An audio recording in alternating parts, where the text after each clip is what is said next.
Floricanto presenta.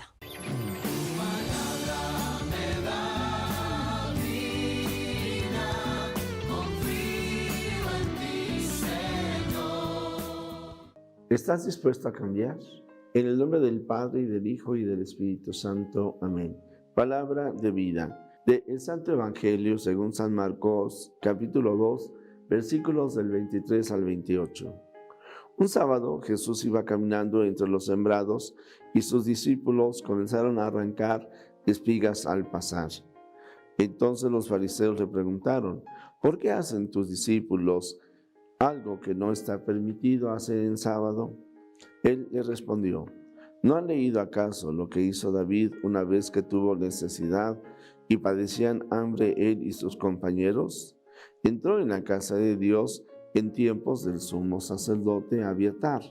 Comió los panes sagrados que solo podían comer los sacerdotes y les dio también a sus compañeros. Luego añadió Jesús: el sábado se hizo para el hombre y no el hombre para el sábado. Y el Hijo del Hombre también es dueño del sábado. Palabra del Señor. Gloria a ti, Señor Jesús. Querido amigo, fíjate que te he hecho una pregunta que yo creo que es muy interesante. Si estás dispuesto a cambiar. Porque para seguir al Señor hay que estar dispuesto siempre a estar revisando lo que ocurre en nuestro alrededor y también la manera en la que vivimos nuestra fe. Y siempre tendríamos que estarnos adaptando sin hacer a un lado la fe. Sin embargo, hay algunos que podríamos decir tienen una fe muy laxa y hay otros que de la fe hacen como cadenas o barreras, de tal manera que eso el Señor Jesús invita a que lo superemos. Uno y otro, los dos casos. Ni tan laxos como que decir, no, todo es lo mismo, ni tan rígidos como que decir, aquí no pasa nadie más que los que yo digo. Porque ese es el problema de aquellos que son rígidos. De repente, en algún tiempo, por ejemplo, decía, los divorciados no pueden entrar a la iglesia. Eso jamás lo dijo la iglesia, pero entre la comunidad se corrió así la voz. También otra de las cosas que era interesante y que yo recuerdo en alguna ocasión, en una misión, una señora no comulgaba porque su hijo se había llevado a la novia. Y entonces ellos estaban viviendo en Amaciato, estos jóvenes, ¿verdad? Y entonces el padre le había dicho, mientras tu hijo no se case por la iglesia, tú no puedes comulgar. Claro, se entiende que se quería defender el principio de la familia, se quería aprovechar también la autoridad que los padres tenían sobre los hijos para que estuvieran viviendo la fe, pero no hay nada.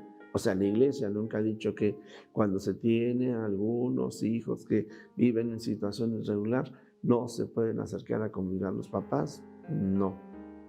Y así yo te invitaría como que hicieras una pequeña revisión de aquellas tradiciones con minúscula, usos y costumbres del pueblo, algunos le llamarán de pueblos antiguos, y luego ya también diríamos usos y costumbres en la familia.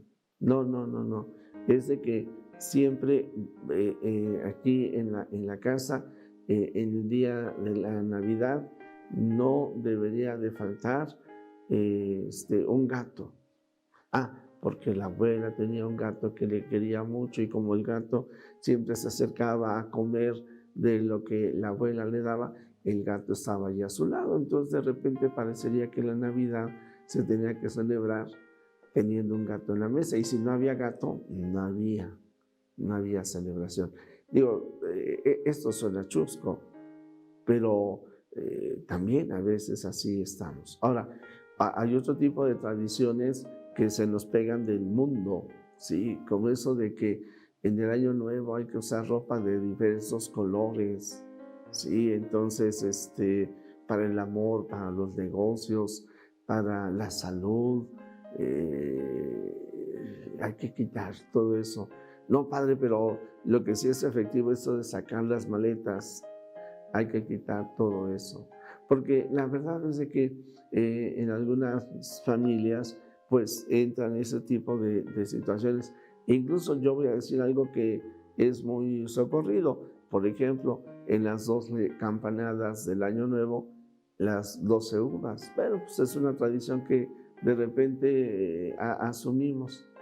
Y van a decir, padre, pero está hablando de la Navidad. Bueno, lo que pasa es de que esas son algunas de las tradiciones muy cercanas que seguramente acabamos de vivir, pero también hay otras.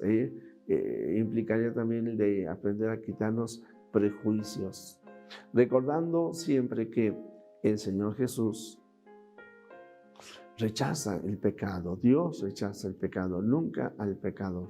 Y de nuevo, tampoco se trata de que pues vamos a aceptar todo, ¿no? Pues sí, es cierto, la vida es para vivirse y entonces los domingos para qué voy a misa. No, hay principios que yo no puedo renunciar. Bueno, pues es de que basta con que le pidamos a Dios que una nuestra unión en una playa muy romántica y ya estamos casados por la iglesia. No, hay normas también para casarnos, pero ciertamente sí es muy importante que cada uno de nosotros sepamos que el Señor nos quiere felices, nos quiere alegres, nos quiere libres y que los mandatos que da la iglesia no son para imponernos cargas excesivas, sino para que nosotros podamos tener una luz clara en el camino sobre lo que tenemos que hacer. Yo te sugeriría en el chat, envíame algunas preguntas. ¿Qué dudas tienes? ¿Sí? O qué ritos o costumbres de repente piensas como que no van muy bien con la fe y que sin embargo en tu casa vienen viviendo desde hace mucho tiempo.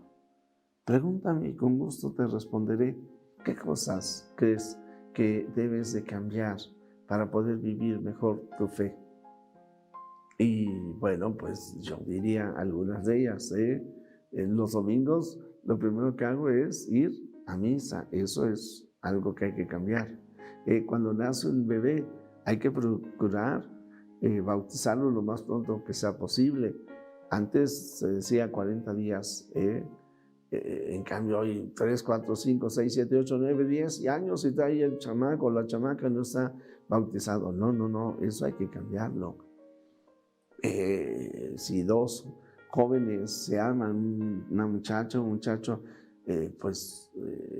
ciertamente no hay por qué pensar que hay que gastar en un gran banquete, pero si van a vivir juntos, pues de preferencia que antes de irse a vivir juntos estén casados por la iglesia. En fin, hay hábitos, costumbres, ritos actuales, modernos, que vale la pena hacer a un lado. Y también tenemos algunos otros ritos antiguitos que también tendríamos que rechazar. Por ejemplo, ahora que viene la Semana Santa, no, es que nos tenemos que echar agua el día del Sábado Santo. Pues no, por una cuestión ecológica, pero pues eso nunca ha sido enseñanza de la iglesia. En fin, queridos amigos, yo aquí lo que te diría es de que al Señor Jesús le critican porque viene a enseñar una fe que nos habla mucho de la ternura de Dios y de la posibilidad de poder hablar con Él. De hecho, Él es el Emmanuel, el Dios con nosotros. Y Dios está contigo. Disfruta su presencia. Jesús, que todos te conozcan y te amen, es la única recompensa que quiero. Y la bendición de Dios Todopoderoso, Padre, Hijo y Espíritu Santo, descienda sobre ti, sobre tu familia, sobre México y el mundo entero. Amén.